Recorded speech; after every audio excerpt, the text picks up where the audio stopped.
بسم اللہ الرحمن الرحیم الحمد للہ رب العالمین ثم الصلاة والسلام والتحیۃ والاکرام علی سید الانبیاء والمرسلین سیدنا و مولانا ابی القاسم محمد اللہم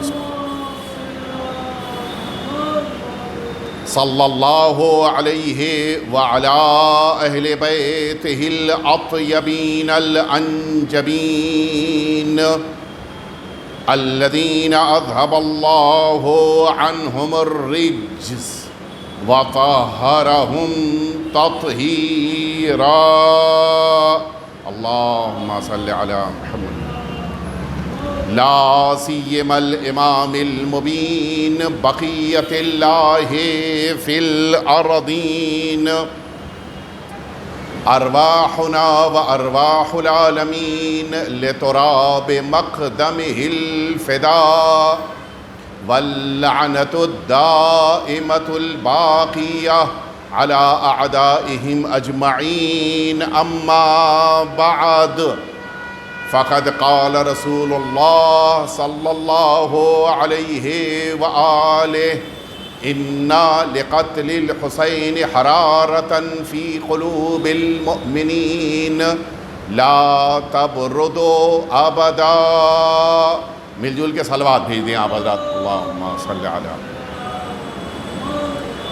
اذان محترم عظمت عزادار کے عنوان سے مسلسل مجالس عزا میں آپ حضرات شرکت فرما رہے ہیں اور آپ کی خدمت میں اس عظیم الشان روایت کے چند فقرے جو ہمارے اور آپ کے چھٹے امام جعفر صادق علیہ السلام اللہم صلی علی مولا نے بیان فرمائے ہیں، ان فقروں کو آپ کی خدمت میں عرض کیا جا رہا ہے کہ جن سے اس حقیقی عزادار کے جو زیارت سرکار سید الشہداء کے لیے سرزمین کربلا پر پہنچ گیا ہو، پہنچ رہا ہو یا پہنچنے والا ہو یا مستقبل میں کبھی کسی موقع پر جانے والا ہو، اس انسان سے متعلق ہمارے آقا اور مولا کی دعا ہے۔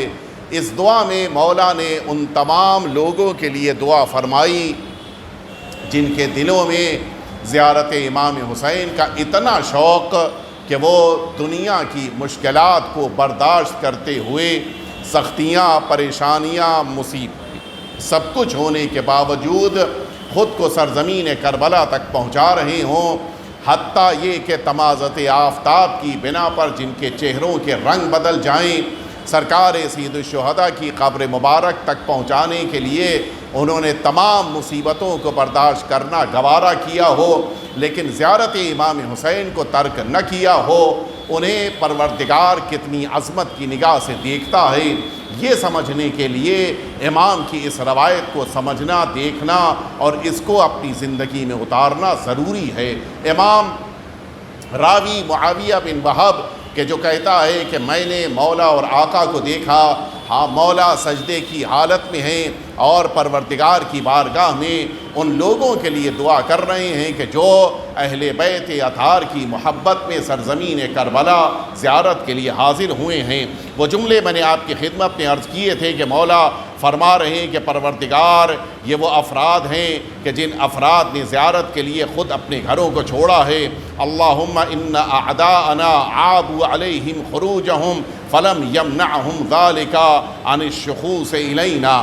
پروردگار یہ ہمارے چاہنے والے ہیں کہ جنہوں نے زیارت کے لیے خود کو اپنے گھروں سے نکالا جبکہ دشمن ان کے راستے میں رکاوٹیں پیدا کر رہا تھا، دشمن ان کے راستے میں وہ رکاوٹیں کہ جن رکاوٹوں کی بنا پہ عام طور پر لوگ اپنے سفر کو ملتوی کر دیتے ہیں، ان رکاوٹوں کو پیدا کر رہے تھے، لیکن اس کے باوجود ان کے قدم نہیں رکے اور یہ سب ہم تمام اہل بیت اطہار کی طرف رجوع کرتے ہوئے ہم اہل بیت اطہار کی محبت میں اپنے اپنے گھروں سے نکل پڑے۔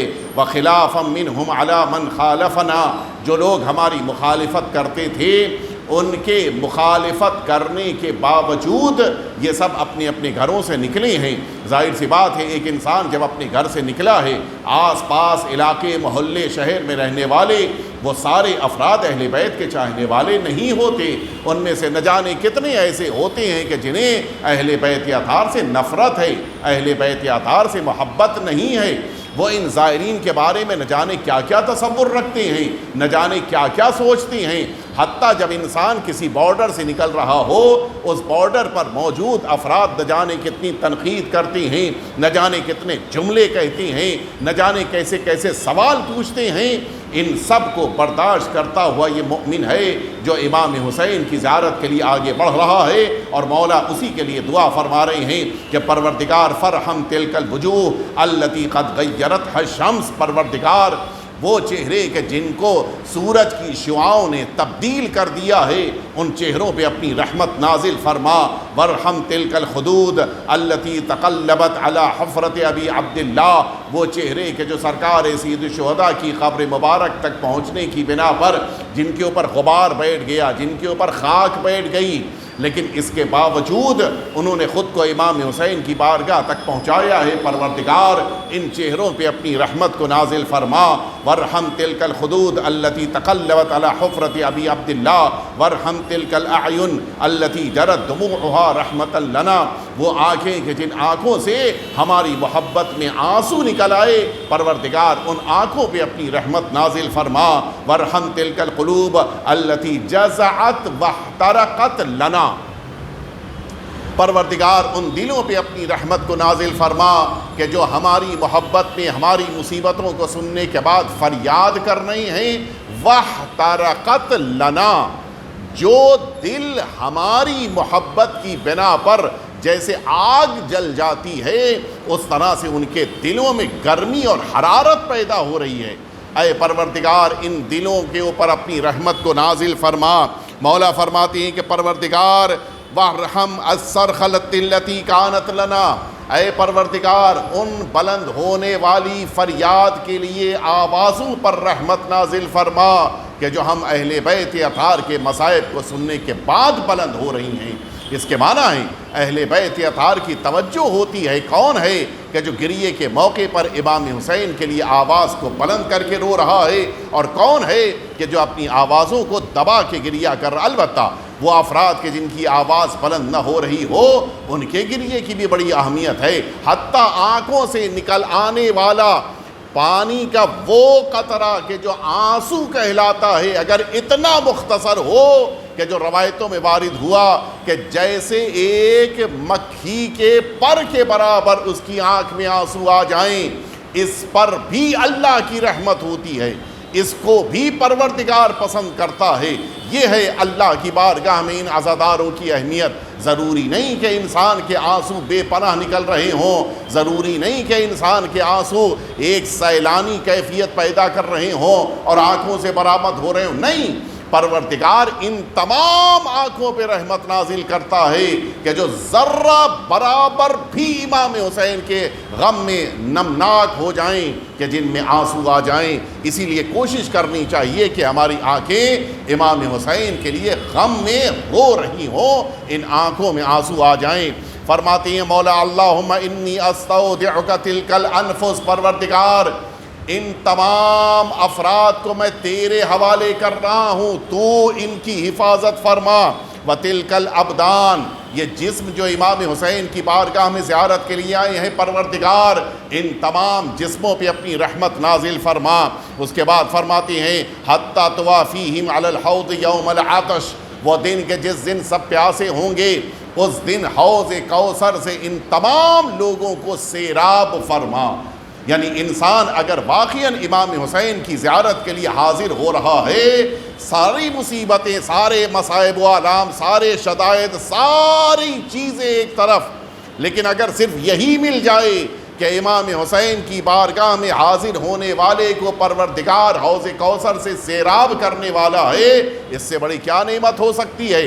وہ میدان محشر کے جس میدان محشر میں اولین و آخرین جمع ہوں گے، جہاں کا عالم یہ ہوگا کہ نہ پہلا آخری کو پہچاننے کے لیے تیار ہوگا، نہ آخری پہلے کو پہچاننے کے لیے تیار ہوگا، جہاں پہ قرآن مجید کہہ رہا ہے کہ باپ بیٹے سے بیٹا، باپ سے شوہر، زوجہ سے زوجہ شوہر سے فرار کر رہے ہوں گے، جہاں بھائی بھائی کو پہچاننے پر تیار نہیں ہوگا، جہاں پڑوسی پڑوسی کے ساتھ کھڑے ہونے میں تیار نہیں ہوگا، جہاں ایک دوسرے کے رشتہ دار ایک دوسرے کے لیے ذرا بھی جذبہ محبت کا اظہار نہ کر رہے ہوں، ایسے میدان محشر میں نفسا نفسی کا عالم یہ ہوگا کہ انسان کی پیاس کی شدت ہوگی، انسان کے سر کے اوپر سورج چمک رہا ہوگا، اور اسی میدان محشر میں انسان کے اتنے پسینے نکل رہے ہوں گے کہ نتیجے میں ایک اونٹ، آپ جانتے ہیں کہ جانوروں کے درمیان سب سے زیادہ پانی اونٹ پیتا ہے، ایک اونٹ جتنا پانی پیتا ہے اتنا ایک انسان کے بدن سے پسینہ نکل رہا ہوگا۔ ایسے گرمی کے شدید ماحول میں بھی اگر کسی انسان کو حوض کوثر سے سیراب ہونے کا موقع ملے گا، وہ کون ہے؟ وہ ہے کہ جس نے دنیا میں امام حسین کی زیارت کے لیے خود کو کربلا پہنچایا۔ معمولی درجہ نہیں ہے، اللہ رب العزت ان لوگوں کو عزت، شرف، عظمت دے رہا ہے کہ جو امام حسین کی زیارت کے لیے جا رہے ہیں۔ زیارت امام حسین کے لیے جانے والا مشکلات میں ہونے کے باوجود اس میدان میں جس موقع پر پہنچتا ہے ساری مشکلیں ایک طرف ختم ہو جاتی ہیں۔ جس موقع کے اوپر انسان پیدل چل کے جاتا ہے، نہ بدن میں طاقت باقی بچی ہے، نہ توانائی بچی ہے، نہ آنکھوں میں قوت بچی ہے، پیروں میں چھالے آ چکے ہیں، گھٹنے درد کر رہے ہیں، پیروں کے اندر سکت نہیں ہے کہ امام حسین کی زری تک جا سکیں، دور سے کھڑے ہو کے آقا کی بارگاہ میں السلام علیک یا ابا عبداللہ کہہ رہا ہے۔ اس انسان کی ساری مصیبتیں ایک طرف، لیکن جیسے ہی امام حسین کی زری اقدس پہ نظر پڑتی ہے بھول جاتا ہے کہ پیروں میں چھالے پڑے ہیں، بھول جاتا ہے کہ میرے گھٹنوں میں درد ہو رہا ہے، یہ بات فراموش کر دیتا ہے کہ میری کمر میں درد ہو رہا ہے، یہ بات بھول چکا ہوتا ہے کہ میں 3 دن سے چل کے کربلا تک آیا ہوں، بس دل چاہتا ہے کہ امام حسین کے سامنے پہنچ جائے، ساری مصیبتیں بھول جاتا ہے۔ عجیب امام حسین کی بارگاہ ہے۔ بعض افراد تو زیارتوں سے پہلے نہ جانے کیا کیا سوچ کر جاتے ہیں کہ مجھے اس سال امام حسین کی بارگاہ سے یہ دعا مانگنی ہے، یہ دعا مانگنی ہے، یہ دعا مانگنی ہے، یہ کام ہے، فلاں کے لیے کہنا ہے، فلاں کے لیے کہنا ہے، لیکن جب امام حسین کی زری کے سامنے پہنچتا ہے بھول جاتا ہے کہ مجھے دعا بھی کرنی ہے۔ وہاں صرف امام حسین کی ذات کے سامنے کھڑے ہو جانے کے بعد انسان کا مزاج بدل جاتا ہے۔ یہ سب سوچنے والی باتیں ہوتی ہیں جو بعض اوقات انسان کہتا ہے کہ میں گیا تھا میری دعا قبول نہیں ہوئی۔ کون کہتا ہے دعا قبول نہیں ہوئی؟ ہو سکتا ہے کہ ہم نے جو اپنے ذہن میں پیریڈ سوچا ہے کہ مثلاً ہم کو 6 مہینے کے اندر 10 لاکھ روپے مل جانے چاہیے، جو پیریڈ میں نے سوچا ہے ہو سکتا ہے کہ میری دعا اس پیریڈ کے اندر قبول نہ ہو، لیکن یہ نہیں ہو سکتا کہ امام کی بارگاہ میں ہماری دعا قبول نہ ہو۔ قبول ضرور ہوتی ہے، ضروری نہیں کہ وہ ہفتے 2 ہفتے، مہینے 2 مہینے، 6 مہینے کے اندر قبول ہو جائے، ہو سکتا ہے کہ دعا قبول ہونے کے بعد عمل کی دنیا میں آنے میں 1 سال لگ جائے۔ لہٰذا یہ کہہ دینا کہ میری دعا قبول نہیں ہوئی، میری بات کو مولا نے معاذ اللہ سنا نہیں، میری آواز کو مولا نے اللہ تک نہیں پہنچا، یہ بالکل غلط ہے۔ ہو نہیں سکتا کہ انسان کی دعا امام حسین کی بارگاہ میں رد ہو جائے، لہٰذا ہمیں توجہ دینی چاہیے۔ اگر آقا کی بارگاہ میں ہم حاضر ہوئے ہیں تو یہ فکر نہ کریں کہ میں نے دعا کو امام تک پہنچایا یا نہیں پہنچایا، وہ اتنے کریم ہیں۔ ہم زیارت مکمل کر لیں، وہ جو ہمارے دلوں میں دعائیں ہیں ان دعاؤں کو امام خود ہی قبول کر لیتے ہیں۔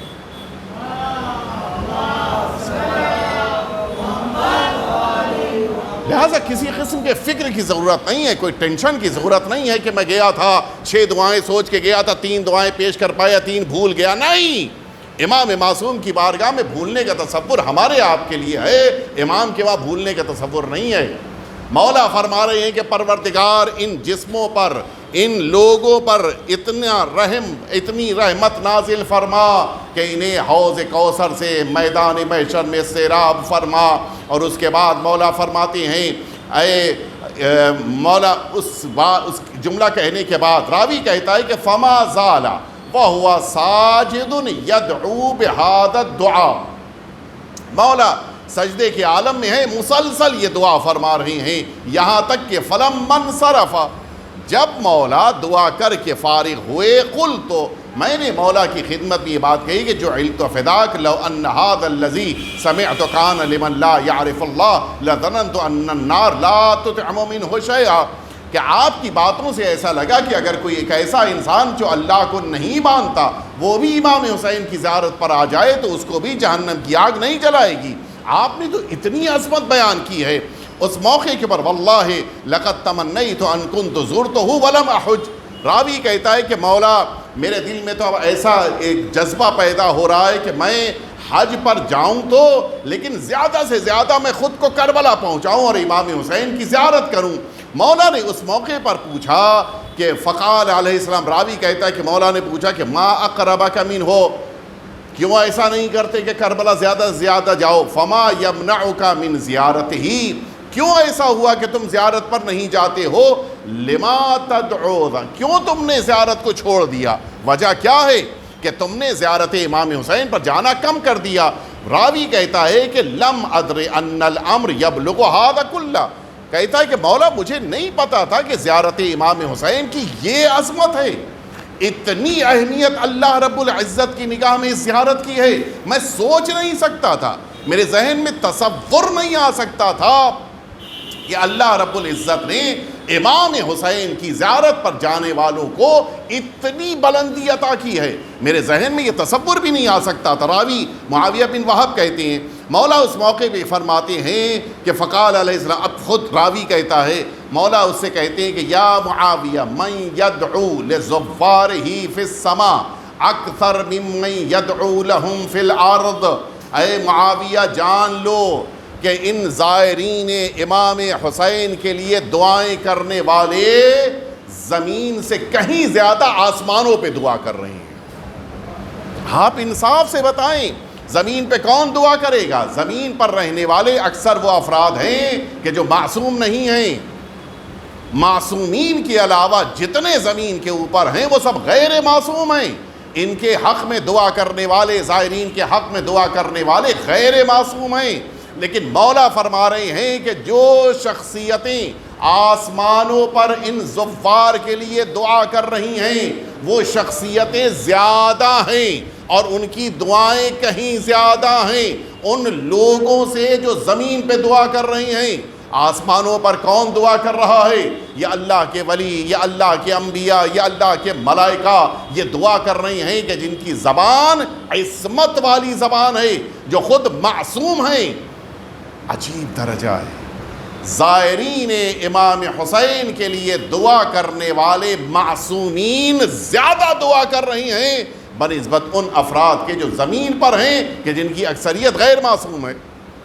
ہم سوچتے ہیں، ہم کبھی کبھی کھڑے ہو کے سوچتے ہیں کہ ہمارے لیے کون پوچھنے والا ہے، ہم کو کون یاد کرنے والا ہے، ہمارے لیے کون دعا کرنے والا ہے۔ نہیں، زیارت امام حسین نے ہمیں یہ شرف اور عظمت عطا کی ہے کہ ہمارے حق میں دعا ملائکہ کر رہی ہیں، ہمارے حق میں دعا انبیاء کر رہی ہیں۔ یہ معمولی درجہ اور یہ شرف نہیں ہے جو اللہ رب العزت نے ان زائرین امام حسین کو عطا فرمایا۔ اس کے بعد مولا فرماتے ہیں کہ یا معاویہ، اے معاویہ بن وہب جان لو کہ یہ جو میں نے تمہارے سامنے بات کہی ہے، لا تدعہو، تم زیارت امام حسین کو چھوڑنا نہیں، فمن ترکہ، جس نے زیارت امام حسین کو موقع مل جانے کے باوجود، توفیق مل جانے کے باوجود چھوڑ دیا، یہ وہ انسان ہے کہ یہ انسان رأى من الحسرة ما يتمنى ان قبرہ کان عندہ، یہ وہ انسان ہے کہ جو یہ تمنا کرتا کہ کاش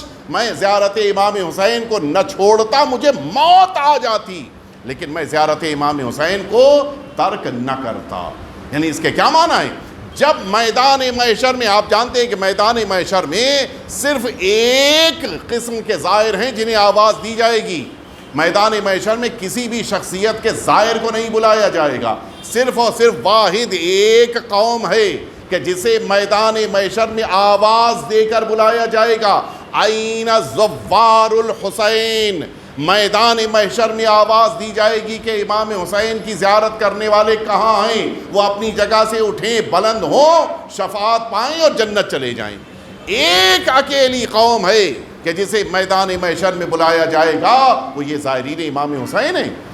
وہ جس موقع پر یہ دیکھے گا میدان محشر میں کہ ان افراد کے لیے اس میدان محشر میں یہ درجہ، یہ شرف، یہ منزلت، یہ عظمت ہے کہ انہیں میدان محشر میں بقیہ کے درمیان سے چنا جا رہا ہے اور میدان محشر کی شفاعت ملنے کے بعد جنت جا رہے ہیں، وہ حسرت کریں گے، وہ افسوس کریں گے کہ کاش ہم نے دنیا میں امام حسین کی زیارت کر لی ہوتی۔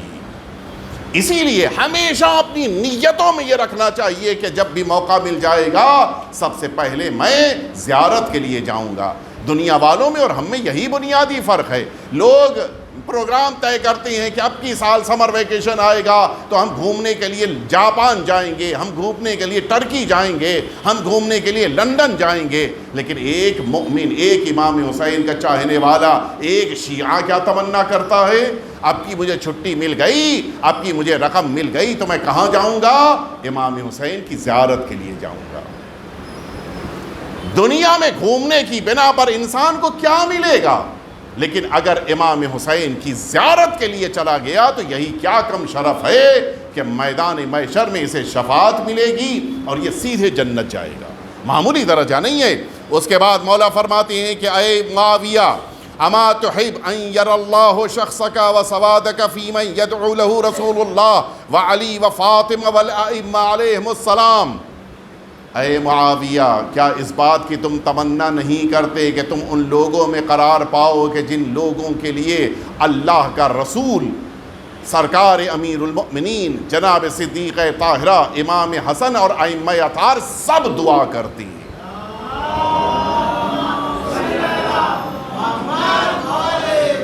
میں سمجھتا ہوں کہ شاید اس سے بڑا کوئی شرف نہیں ہو سکتا۔ ایک انسان دوسرے انسان سے کہتا ہے کہ میرے لیے دعا کر دینا، ہاسپٹل کے باہر سے آپ گزر رہے ہیں، کوئی ہاسپٹل سے نکل رہا ہو، کہتا ہے کہ میرے لیے دعا کر دو کہ صحت مل جائے۔ وہ جو مجھ سے کہہ رہا ہے وہ کیوں کہہ رہا ہے؟ تاکہ شاید میری دعا اللہ کی بارگاہ تک پہنچ جائے۔ اس نے کسی دوسرے سے کہا کیوں؟ شاید اس کی دعا اللہ تک پہنچ جائے۔ لیکن اگر رسول اللہ دعا فرما دیں، کیا اب وہ شاید بیچ میں آئے گا؟ نہیں۔ اگر امیر المؤمنین نے دعا کر دیا، کیا وہ شاید لفظ بیچ میں استعمال ہوگا؟ نہیں۔ اگر صدیقہ طاہرہ نے دعا کر دیا، کائنات بدل سکتی ہے، سیدہ کی زبان کی دعا نہیں بدل سکتی ہے۔ آپ سوچیں تو، امام حسین کی زیارت پر جانے والوں کے لیے کون دعا کر رہا ہے؟ عام لوگوں کی بات نہیں ہے۔ صدیقہ طاہرہ دعا کر رہی ہیں، امیر المؤمنین دعا کر رہی ہیں، ائمہ اطہار کہ جن میں آخری امام بھی شامل ہیں، یہ سب دعا کر رہے ہیں۔ چھوٹا موٹا شرف نہیں ہے۔ آپ ذرا سوچیے، آپ خراسان کیوں آتے ہیں؟ یہ بارگاہ منسوب ہے 8ویں امام کی، مشہد مقدس کی بارگاہ سے۔ یہاں ایک امید یہ ہے کہ اگر امام کی بارگاہ میں ہم اپنی حاجت پیش کریں گے تو یہ ہماری حاجت اللہ تک پہنچ جائے گی۔ امید ہے۔ یقین کب پیدا ہوگا؟ تب یقین پیدا ہوگا جب 8ویں امام خود اپنی زبان اطہر سے ہمارے لیے دعا فرما دیں۔ دعا کب کریں گے؟ جب امام حسین کی زیارت کے لیے انسان حاضر ہو جائے گا۔ کیا محبت ہے اہل بیت اطہار کو امام حسین سے کہ امام حسین کی زیارت پر آنے والا شخص آیا ہے اور اہل بیت اطہار اس کے لیے دعا کر رہی ہیں۔ عجیب مرحلہ ہے۔ وہ بھی ایک دو دعا کرنے کے موقع کے اوپر انسان معمولاً ہوتا یہ ہے کہ ایک انسان کے لیے دعا کیا، 2 انسان کے لیے دعا کیا، 10 کے لیے دعا کی، پھر تھک گیا، پھر دعا نہیں کرتا ہے۔ یہ معصومین کی بارگاہ ہے۔ یہاں 1 2 50 60 لاکھ 2 لاکھ کی بات نہیں ہے، کروڑوں کا مجمع آ رہا ہے اور ان سارے زائرین کو جناب سیدہ دعا دے رہی ہیں۔ کیا عظیم شرف ہے! کون سوچ سکتا ہے کہ کتنا اللہ کی نگاہ میں باعظمت ہے یہ زائرین امام حسین۔ فرماتے اما تحب ان تکون غدا ممن تصافحہ الملائکہ، اے معاویہ کیا یہ بات نہیں پسند کرتے ہو کہ تم ان لوگوں میں قرار پاؤ جن سے کون مصافحہ کرتا ہے؟ ملائکہ مصافحہ کرتی ہیں۔ اللہ اکبر۔ ملائکہ جن سے مصافحہ کرتے ہیں، کیا ان لوگوں میں قرار پانے کی تمہیں تمنا نہیں ہے؟ ابھی ایک عالم دین مسجد میں آ جائیں، آپ کو پتا ہو کہ یہ آیت اللہ ہے، یہ مجتہد ہیں، کتنی لمبی لائن لگے گی کہ سب ان سے مصافحہ کرنا چاہیں گے۔ کیوں؟ اس لیے کہ ان کی زبان سے اہل بیت اطہار کی روایتیں نقل ہوتی ہیں، ان کی نگاہوں نے اہل بیت اطہار کی روایتوں کو دیکھا ہے، ان کے ہاتھ نے اہل بیت اطہار کی روایتوں کو نقل کیا ہے، ان کے جسم نے کئی دفعہ معصومین کی بارگاہ کی زیارت کی ہے، یہ شرف اس کا ہے۔ آپ انصاف سے بتائیں، یہ کچھ بھی ہو، یہ غیر معصوم ہیں۔ اگر ملائکہ سے مصافحہ کرنے کا موقع مل جائے تو کیا درجہ ہے؟ یا معاویہ، کیا اس بات کو نہیں پسند کرتے کہ تم ان لوگوں میں قرار پاؤ کہ جن سے میدان محشر میں یہ ملائکہ مصافحہ کریں گے؟ آؤ زیارت امام حسین کے لیے آؤ، ملائکہ تم سے مصافحہ کریں گے۔ شرف تو دیکھیں آپ، درجہ تو دیکھیں۔ اس کے بعد اما تحب ان تکون غدا فی من یخرج ولیس لہ ذنب، کیا نہیں چاہتے کہ جس موقع پر میدان محشر میں اللہ کے حضور میں پہنچو سارے گناہوں سے پاک ہو کر پہنچو؟ اگر یہ چاہتے ہو تو آؤ سرکار سید الشہداء کی بارگاہ میں زیارت کرو۔ فَيَتْبَعُ بِهِ أَمَا تُحِبْ أَن تَكُونَ غَدًا مِمَّن يُصَافِحُ رسول اللہ۔ عجیب درجہ کہہ چکے، فرما چکے کہ رسول اللہ دعا فرماتے ہیں، فرما چکے کہ ملائکہ مصافحہ فرماتے ہیں، پھر فرما رہے ہیں کہ کیا تم یہ بات نہیں پسند کرتے ہو کہ تم سے میدان محشر میں رسول اللہ مصافحہ کریں؟ آج دنیا ان لوگوں کو صحابی پیغمبر قرار دیتی ہے جنہوں نے ایک بار رسول اللہ کو دیکھ لیا، اور نہ جانے کتنے فضائل ان کے لیے بیان ہوتے ہیں جو رسول اللہ کو دیکھ لیں اور صحابی پیغمبر قرار پائیں۔ یہاں شرف یہ ہے کہ زیارت امام حسین پر آنے والا رسول اللہ کو صرف دیکھتا نہیں ہے، رسول اللہ کے صرف قریب نہیں جاتا ہے، بلکہ رسول اللہ سے مصافحے کا شرف پا لیتا ہے۔ آپ سوچیں اس کا کیا درجہ ہوگا۔ امام حسین کی زیارت کی یہ عظمت ہے۔ اور اس کے بعد آخری جملہ یہی مولا فرماتے ہیں کہ اے معاویہ، اللہ کے رسول سے اگر مصافحہ کرنا چاہتے ہو تو تم میرے جد امام حسین کی زیارت کے لیے جاؤ۔ وہ لوگ کہ جو زیارت امام حسین سے واپس آتے ہیں ان سے ملاقات کرنے کے لیے اسی لیے تاکیداً کہا گیا ہے۔ آج کے دور میں تو یہ ہمارا زمانہ ذرا تبدیل ہو گیا ہے، ذرا ایڈوانس ہو گیا ہے۔ ہم لوگ تو اب فون کر کے بھی نہیں کہتے کہ اچھا تم زیارت سے واپس آئے ہو، مولا تمہاری زیارت قبول کریں۔ ورنہ ایک زمانہ تھا کہ لوگ پورا گاؤں ملاقات کرنے کے لیے بارڈر پہ آتا تھا کہ وہ زائر حسین واپس آ رہا ہے۔ اور آپ یقین جانیں زائر امام حسین کی زیارت کے لیے روایت ہے کہ جو زائر امام حسین سے ملنے جاتا ہے گویا وہ امام حسین کی زیارت کا شرف پاتا ہے۔ بڑا اہم ہے۔ کم از کم اتنا تو ہونا چاہیے کہ ایک زائر امام حسین جب واپس آئے تو اس سے ملنے کے لیے جاؤ، اس کے ساتھ تھوڑی دیر بیٹھو۔ انسان 10 منٹ اگر کسی عطر والے کے پاس بیٹھ جاتا ہے اس کے بدن سے خوشبو آنے لگتی ہے۔ یہ تو 14 دن معصومین کی بارگاہ میں رہ کے آیا ہے، اس کے وجود سے خوشبو آ رہی ہے، اس کے ساتھ اٹھو بیٹھو تاکہ تمہیں معصومین کی زیارت کا ثواب مل جائے۔ حقیقت یہ ہے کہ زیارت امام حسین وہ عظیم شرف ہے کہ جو اللہ نے ہم سبھی کو عطا کیا ہے اور اس کو ہمیں غنیمت سمجھنا چاہیے۔ لیکن آئیے دلوں کو سرزمین کربلا کی طرف لے کر چلیں۔ سب کا دل چاہتا ہے کہ خود کو کربلا پہنچا دیں، لیکن آپ کو اطمینان ہے اس سال نہیں جا سکے تو اگلے سال زیارت پہ چلے جائیں گے، اگلے سال موقع نہ ملا تو اس کے اگلے سال چلے جائیں گے۔ ایک اطمینان ہے کہ اللہ توفیق دے گا اور ہم امام حسین کی زیارت کے لیے جا سکیں گے۔ لیکن آئیے دلوں کو لے کر چلیں اس ننھی سی بچی کی بارگاہ میں کہ جس کے دل میں تمنا تو تھی لیکن وقت نے اس کا ساتھ نہ دیا اور یہ ظاہری طور پر امام حسین کی قبر مبارک تک نہ آ سکی۔ سب سے زیادہ جس بچی کو تمنا تھی کہ اپنے بابا کی قبر تک خود کو پہنچا سکے، وہ ننھی 4 سالہ بچی ہے جو بار بار آ کے اپنی کبھی پھوپھی سے پوچھ رہی ہے، جو کبھی اپنے بھائی سے پوچھ رہی ہے کہ ہم کب یہاں سے جائیں گے، ہمیں کب بابا کی قبر تک پہنچنے کا موقع ملے گا۔ عزاداروں، یہ ننھی سی بچی ہے جو صبح میں اڑتے ہوئے پرندوں کو دیکھتی ہے تو امیدیں وابستہ ہو جاتی ہیں، شام کو جب واپس آتے ہوئے پرندوں کو دیکھتی ہے تو پھر یہ پوچھتی ہے کہ یہ پرندے تو واپس جا رہے ہیں، ہم کب واپس جائیں گے۔ عزاداروں، شاید یہی وجہ ہے کہ جس موقع کے اوپر شام سے زندان سے رہائی ملی ہے، سب سے زیادہ گریا اسی ننھی سی بچی کے قبر کے پاس ہوا۔